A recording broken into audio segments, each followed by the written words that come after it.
the comparison tests. In this section, we will learn how to determine the convergence or divergence of a series by comparing it with the known series. We will start with the infinite series from 1 to infinity, 1 over 2 to the n plus 1. We may notice that this is quite similar to the geometric one, 1 over 2 to the n. I just ignore plus 1. And this geometric series has the common ratio 1/2. Yeah, easy to recognize. Since the common ratio is less than 1, we may use the formula for the sum and get the sum, which means we do have convergence. The first term is 1/2, common ratio is also 1/2, therefore we have convergent with the sum 1. Okay. I just use the formula just to clarify the first term, 1 minus the common ratio. We can only use this formula if the common ratio is between -1 and 1, which means the absolute value is less than 1. Okay, but now how can I use this property and this calculation to determine the convergence or divergence of my original series? I will compare the terms of the series.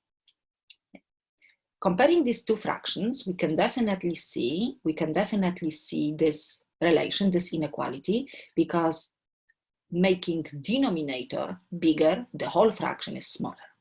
Okay, it works. One more thing I have to just mention, that the terms, let's maybe call just in general a sub n, and the new one will be b sub n. And I just want to make sure that the terms a sub n and b sub n are positive, okay? Which means they're not negative, they're not alternating, that means they are positive. Then the partial sum is increasing.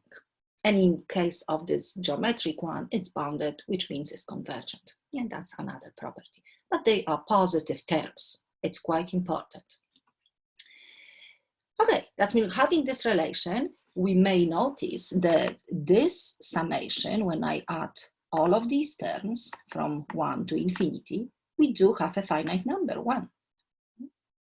And my original sum is less than the finite number 1. That means if my original summation is less than the finite number 1, by this comparison, I can conclude convergence. That means this original series is convergent.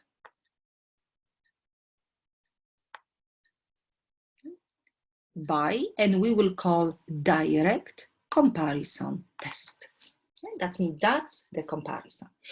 Of course, in order to use the comparison test, we have to figure out the new formula, which is connected in some way. It's similar to my original one, but it's known and it's easy to determine, and then we can determine the relationship and conclude convergence.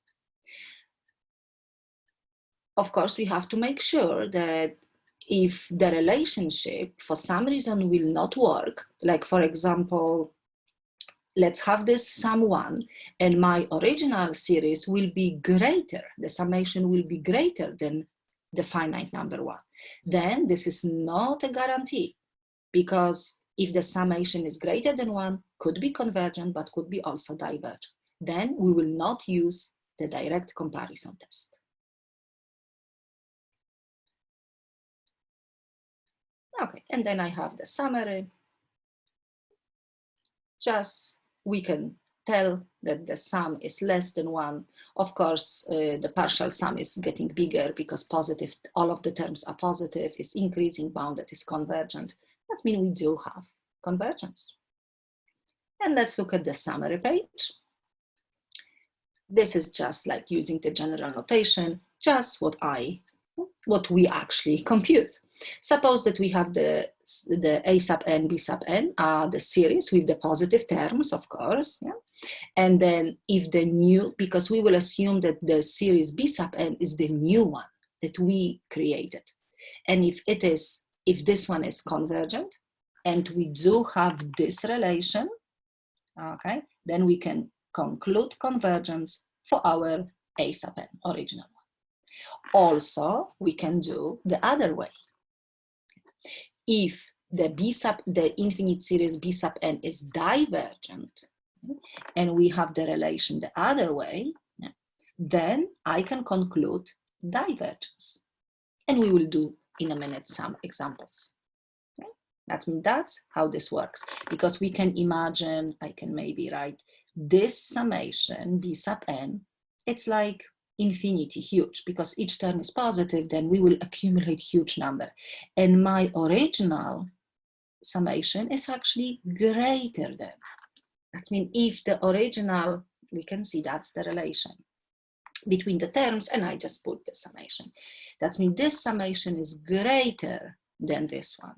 Something greater than infinity, yeah, I'm assuming it's infinity. Yeah, it must be infinity. That's the reason that we can conclude divergence. Yeah, really nice test. Okay, and this is, of course, we have to remember the smaller, greater, other. If the relationship and the convergence is like doesn't work, we can't use the comparison test. That means if the terms are larger than the terms of the convergent series, or smaller than those of divergent series, the comparison test doesn't apply. Yeah? We can't conclude, we can't use it. Okay, let's solve a few problems. But as I said, in order to compare, we have to create a new series, B sub n, that we will be comparing with the given one. And how can we, like, what's the common, like the common formulas? We may also reduce if we will have the formula, which is just the rational function with lots of terms on the top, lots of terms in the bottom. We can just take the leading terms and we can create the P series. And then we also know, because it will be nice and easy to investigate the convergence, and then we can compare, of course, with the appropriate relationship inequality. We may also do the geometric series. That's what we just did, because our original formula were so similar to the geometric one, and we did the comparison. And this is basically the rational. It's the same thing like the P series, because the rational, we can just focus on the highest power, which means the leading terms, and compare, which probably we will get the P series. Okay, let's see. Determine whether the given series converges or diverges. The sigma, the summation from 1 to infinity, 5 over 2 to the n plus 2n squared plus 4n plus 3. Okay, that means I will put my original formula. Okay. And I will compare this one I am creating with the terms 5, because that's the only term, and 2 to the n squared. That's the leading term in the denominator. And in my first formula, original formula, I have additional items added 4n plus 3, which means denominator is definitely bigger of this fraction. If the denominator is bigger, the whole fraction is smaller. That means I have nice relation, and we can easily say 5 over 2 is a constant I can put in front, and I have 1 over n squared. This summation is definitely, this infinite series is definitely convergent. Okay. Convergent by P being greater than 1 by the P series test, which we don't even have to state this, because the most important is my original problem. And then, which means my original summation, it's bounded. Okay. I don't know exactly what is this sum, but it's definitely convergent to the finite number. That means my original summation is bounded by this number, this finite number, which means the sum is smaller than the finite number. It must converge by comparison. It is convergent by, and we will call direct comparison test. Okay? And we comparing with 5 over 2, 1 over n squared. It's remember to state exactly what we're comparing with. Okay, we do have convergence. Exercise number 2. Determine that the given series converges or diverges. Okay, and you can probably, your intuition is telling you that it's definitely convergent because I can take my original formula for the terms and I can create the new one, which we learn. I will keep that too, and I will focus on the leading terms. And adding 3, making denominator bigger, the whole fraction is smaller. Okay? And 2 over 2, actually, it's simply could be simplified, and I have only 1 over n to the power of 5. P is 5 greater than 1. It's definitely infinite series is convergent. And my sum will be smaller than this finite number. It's all of the terms are positive. That's the reason that is definitely increasing bounded. It's by this comparison is convergent. That means this one converges, is convergent by direct comparison test, and we comparing with 1 over n to the power of 5. Okay, that's the way to play with rational functions. Exercise number 3. Determine whether the given series converges or diverges. The summation from n equals to 3 to infinity inverse tangent of n over n squared. Okay, the terms are defined as the inverse tangent of n over n squared. And I will try to compare. Now we have to create a new formula. I will definitely keep n squared because I don't have any terms to get rid of them. I will keep n squared. And now we can think how inverse tangent of n behaves at infinity. If this is n, this will be a sub n, let's say. I mean, just inverse tangent. Okay? We know that the inverse tangent behaves like that. Okay, but we're only looking at the positive. That means we will have inverse tangent, and actually they just want us to start from 3. 1, 2, 3. Inverse tangent of 3, inverse tangent of 4, inverse tangent of 5, 6, 7, and so on. That means only the dots are the terms, and we know that we do have a horizontal limit, horizontal asymptote, pi over 2. This one is not important. I mean, the yellow curve represents the inverse tangent, the entire function. I can maybe say this way, inverse tangent of x.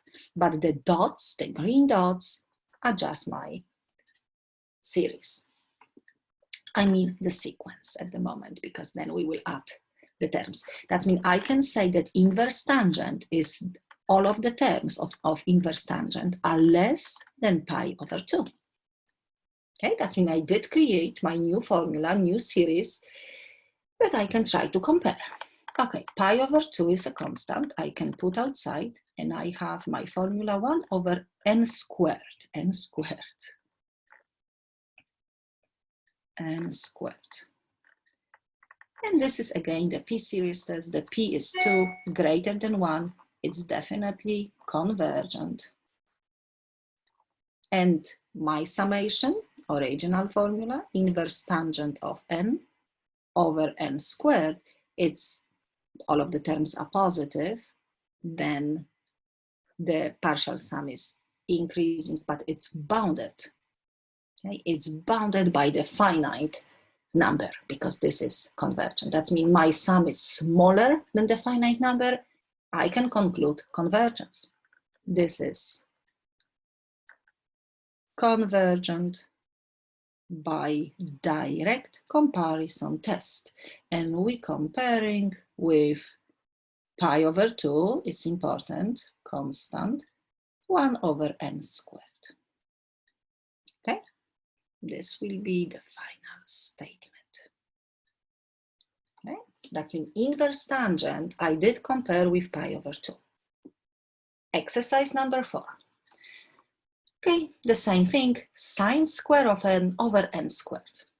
I mean, I will copy my formula of the terms and the same thing.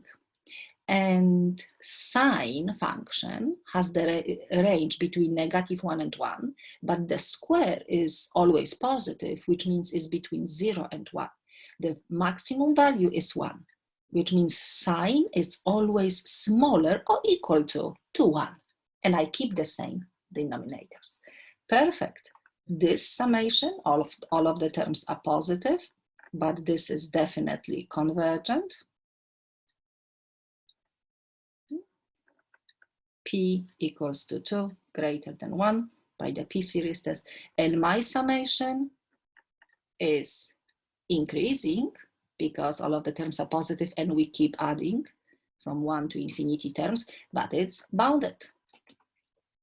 It's bounded above, that means it's convergent because my summation is smaller than the finite number. Something smaller than the finite number, it must be convergent. Okay, that means this one is, because it's monotonic, it's increasing. Convergent by directly comparing with 1 over n squared. Okay, so we can see how nice and relatively fast we can get the answer. Of course, this test is not giving me the sum, but we know that it's we know the convergence or divergence. Okay, another one. Oh, -1 to the n plus 7 over n to the power of 4. That's the formula of the infinite series. Having -1 to the n, we know that we will get +1 or -1, but adding 7, we definitely making the terms positive. That means these terms are definitely positive. Okay.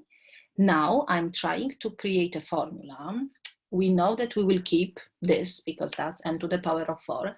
And we may think, because my numerator sometimes is 8, sometimes is 6.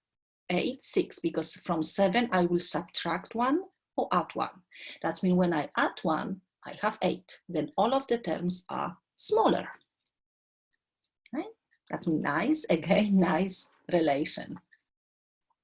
This summation, I can put 8 in front. Of course, 1 over n to the power of 4 is that this infinite series is convergent. Okay. Because P, oh, my pen, because P is 4 greater than 1, and then my summation is bounded, is increasing, okay, but is bounded by the finite number. It's definitely, it's smaller, right? It's convergent. This infinite series is convergent by direct comparison test, and we comparing with 8 times the sigma of 1 over n to the power of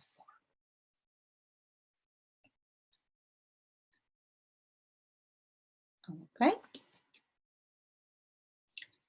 Exercise number 6. Determine the convergence of this one.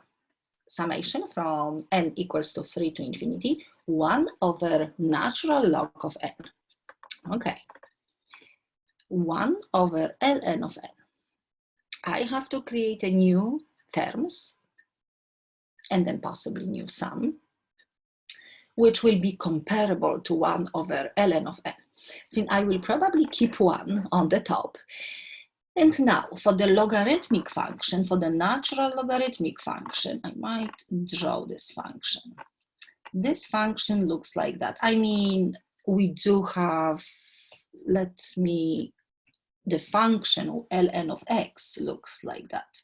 but our terms of the sequence are just the dots. Of course, we know, but the pattern, the path is the same.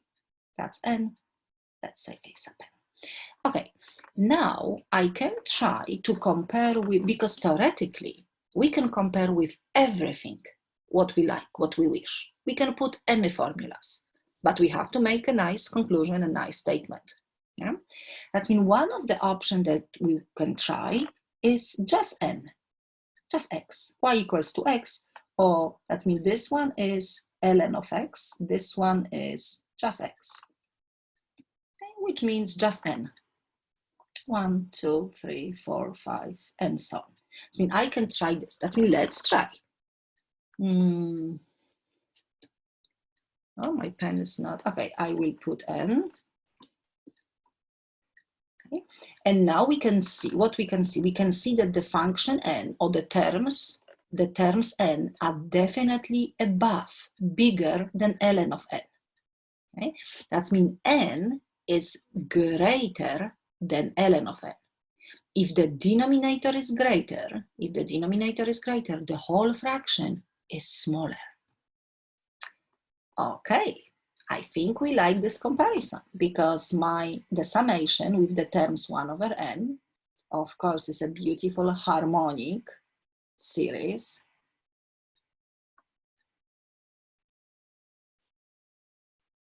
And harmonic is, of course, divergent.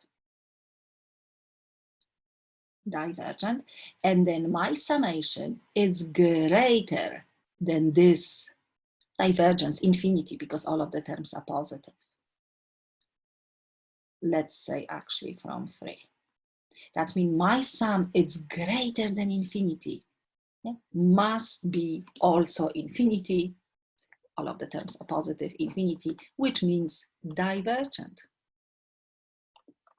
Infinite series is divergent, again, by direct comparison test, and we comparing with a beautiful harmonic series. Okay, yeah, but we can see I just pick n and it worked. And another one, okay. Let's test this one. Natural log of n over n. I do have some notes, but we can see. Let's try. Let's take our terms ln of n over n. Okay, now looks a little bit, yeah, we will see. We have to compare. I mean, I will probably keep n on the top. And now I can. We remember from the previous example. Let's draw it again. If this will be n, this will be some formula. Well, why is my? I can use this one. ln of n. I'm just trying to. This will be ln of x. Let's say this one is just x. But in terms of the series, it's just the dots. Oh, I need a different color. I need red. So 1, 2, 3, 4, 5, and so on. ln of 1, 2, 3, 4, which actually we should start from 3. Okay. It doesn't matter if we skipped a few finite numbers. But when I will put n, I will have 1. The summation of 1 is just 1 plus 1 plus 1. It will be definitely infinite. That means 1 is not, n is not really working. That means what I will do, I will compare with different number. I will compare with just a constant function 1. That means instead of n, I will put 1. Okay, let's see. 1. Looking at this line 1, that means this is just 1, 1, 1, 1. We can definitely say that logarithmic function ln of n is greater than 1 with than that horizontal line, but starting from that point. And we know that ln of E is 1. That means starting from that point, ln of n is above. ln of n is greater than 1, but starting from 3, because 3 is the first positive integer after E. That's the reason that you may see, like instead of 1 or 2, you may see 3 for the logarithmic function. But doesn't matter, it's still good. Okay, and we can nicely see the similar situation. This one is, this summation is the harmonic series. Harmonic series, divergent. And my sum is greater than infinity, must diverge. Oh, let me keep the, I mean, this one is divergent by direct comparison test. And we comparing, because it's important, with 1 over n. Okay. And I would like just to make a box of the file. Okay, that's all of the examples for this video. Please watch the next one, because in the next one, I will talk about the comparison test, but a little bit different, not the direct one. Thank you.